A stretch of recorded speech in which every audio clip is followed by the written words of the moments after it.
y a Juan, hermano, porque la vida de Jesús, hermano, era una vida de comunión con el Padre Celestial. Amén. Cuando nosotros tenemos una comunión directa con el Padre Celestial, el Señor derrama de su Espíritu Santo y nos infunde aliento, nos infunde fuerza, nos levanta, nos da nuevas fuerzas como el águila para poder volar y ver la gloria de Jehová. Bendito sea su nombre, aleluya, gloria a Dios, aleluya. Pero es importante, hermano, que tengas esa comunión con Jehová, con el Todopoderoso, con el Shaddai, con el Dios omnipotente. Alabado sea Cristo. Amén. Amén, hermanos. Entonces, dice la Biblia que Jesús, dice la palabra de Dios, que Jesús le dijo a sus discípulos: velad, velad y orad. Alabado sea Dios. El Espíritu de la verdad está presto, está disponible para esa búsqueda con Dios, aleluya. Pero dice la palabra de Dios que la carne está enferma, está débil. Bendito sea su nombre, aleluya. Hermano, en la palabra de Dios, en el Evangelio de Mateo, capítulo 17, gloria a Dios, dice la Escritura que Jesús tomó a Pedro, a Jacobo y a Juan, los mismos, y se los lleva a un monte, gloria a Dios.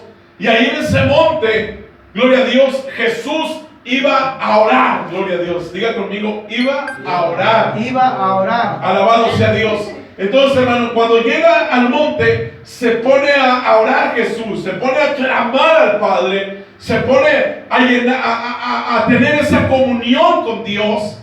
Y dice la palabra de Dios que de repente una nube los cubrió, hermano, y se le apareció Elías y Moisés.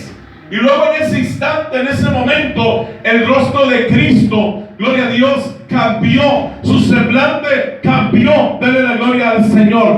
Cuando nosotros nos metemos con Dios, vamos a reflejar lo espiritual. Vamos a reflejar la luz. Vamos a reflejar la gloria de Jehová. Vamos a transmitir la unción del Espíritu Santo. Porque cuando a veces hay carnalidad, cuando hay veces hay falta de oración, falta de comunión con Dios, de volada se ve, hermano, cuando habla la carne, cuando hablamos, cuando oramos, cuando evangelizamos, cuando tenemos una plática con alguien, hermano, de volada destilamos cosas negativas, cosas que no edifican, cosas que no son de construcción espiritual. Pero el hombre, cuando está lleno de la gloria de Dios, refleja la unción del Espíritu Santo. Amén. Amén, amén. ¿Está contento, hermano? Amén. Gloria, aleluya. Hermano, entonces dice que se apareció Elías y Moisés, hermano. ¿Sí? Pero, ¿por qué, hermano, Dios, aleluya, se manifestó en ese momento, en ese instante? Porque había comunión con el Padre. Porque Jesús tenía esa comunión con el Padre. Siempre cuando hay una comunión con Dios, siempre cuando hay una relación con Dios, cuando estamos en oración, cuando hablamos con Dios, cuando nos humillamos delante de la presencia de Dios, siempre va a haber un propósito, hermano. Ese propósito no es para humillar a los demás. Ese propósito no es para ver inferior a los demás cristianos, a las demás personas. Ese propósito es para que el nombre de Cristo sea glorificado, para que el nombre de Cristo sea exaltado. Dale la gloria al que vive para siempre. Gloria a Dios. Siempre es con un propósito, porque tú traes peticiones, tú traes rogativas, tú traes necesidades, tú traes alguna enfermedad, tú traes algún espíritu maligno que te está atormentando, tú traes algún espíritu de dolor, algún espíritu de enfermedad. Pero cuando te adentras, cuando entras a la presencia del Dios Todopoderoso, en ese momento Jehová extiende su mano poderosa y disipa la enfermedad, disipa el dolor y echa fuera el espíritu maligno que te está destruyendo. Dale la gloria al que vive para siempre. Aleluya. Dale la gloria al Señor. Mucha gente dice, se mete a orar para humillar a los demás. No, se mete a orar para autoexaltación, para vanagloria. Si no, ese no es el propósito de la oración. El propósito de la oración es, número uno, para adquirir sabiduría. Dale la gloria al Señor. Amén. Es el propósito de la oración.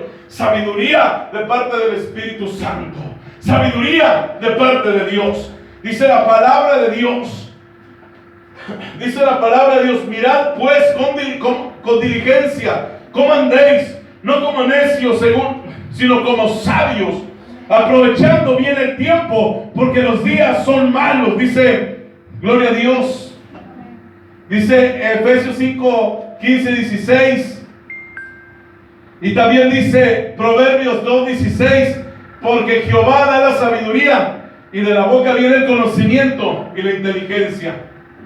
Que no tengo sabiduría para administrar mi negocio, Dios te la da. Que no tienes sabiduría para administrar tu tiempo espiritual, Dios te la da. Amén. Que no tienes sabiduría porque el dinero no te alcanza para comprar la despensa de la casa, pide a Dios guianza, pide a Dios sabiduría, pide a Dios dirección. Aleluya, gloria a Dios. Alabado sea Cristo. Amén. Hermano, hay que pedir la guianza del Espíritu Santo. Si Dios te bendice en tu trabajo, tienes que tener la sabiduría para manejar las finanzas, para manejar principalmente tu vida espiritual, porque la palabra de Dios dice que no andemos, aleluya, gloria a Dios, en cosas que no nos edifican, en situaciones que nos hacen desgastar físicamente, que nos hacen desgastar nuestro tiempo. Mejor andemos en oración, en clamor a Dios, en clamarle a Dios, en orar en la mente, en orar en todo tiempo. Gloria a Dios, alabado sea Cristo. Porque dice la palabra de Dios, orando en todo tiempo, con toda oración y súplica en el Espíritu, y velando en ello. Dios quiere que andemos en oración. Dale la gloria a Cristo. Aleluya. Cuando te hablo de oración, no solamente digo que te vas a hincar todo el día, que vas a estar arrodillado todo el día. No. Cuando no podemos dejar nuestras obligaciones. No podemos dejar de las obligaciones que tenemos de trabajar, de estar con la familia, de tener comunión con los hermanos, de evangelizar, de predicar. Claro, no vamos a descuidar esa parte. Cuando yo hablo de oración, es de que mientras estemos en oración humillados delante de la presencia de Dios, gloria a Dios. Pero también podemos orar en el trabajo, también podemos orar en la familia, también podemos ungir el lugar donde vamos en el nombre de Cristo y echar fuera toda enfermedad y todo demonio. Dale la gloria al que vive para siempre, porque Dios nos ha dado la unción y el poder, y a causa de la unción el yugo se pudrirá. Dale la gloria a Cristo. Alabado sea su nombre. Entonces, ¿cuál es el propósito de la oración? Para adquirir sabiduría. ¿Sí? Ahora, no para presumir, ¿sí? No para humillar a los